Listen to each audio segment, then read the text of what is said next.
Tak OZP Akademie je nezisková organizace, která vznikla v roce 2014.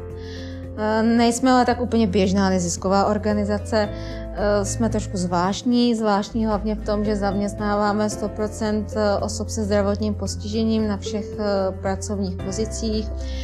Handicapovaní z řad veřejnosti se u nás mohou vzdělávat za určitých podmínek zdarma, takže jsme otevřeni i handicapovaným, co se týče vzdělávání, a vzděláváme také veřejnost, jak komunikovat s lidmi se zdravotním postižením.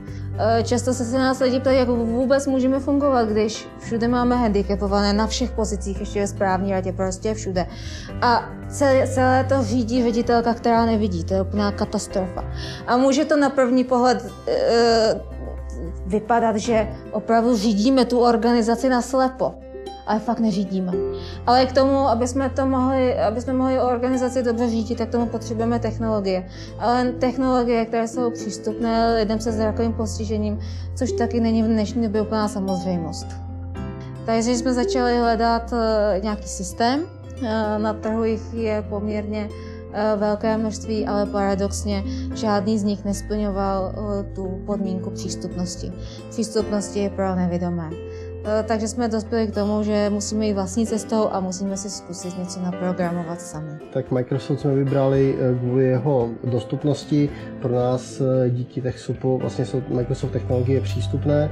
Veliká výhoda toho, že jsme si ten systém vyvíjeli sami, je to, že jsme si ho mohli graficky udělat úplně podle svých představ, což je velmi dobře vidět už na první pohled, když se podíváte třeba do kalendáře, použití kontrastních barev, bílá a černá, řádkové použití kalendáře, které je pro slabozraké daleko přehlednější. Tak určitě bych všem vzkázala, ať se nebojí do čehokoliv nového jít. Ono na první pohled to vypadá děsivě, vypadá, že žádná taková technologie není, že nám nemůže nic pomoct, ale stojí to za to do toho jít, sehnat si na toho někoho, kdo rozumí nejen těm technologiím, ale i tady v tom případě přístupnosti potřebám lidí s handicapem, a může pak z toho vzniknout super věc, která opravdu pomáhá.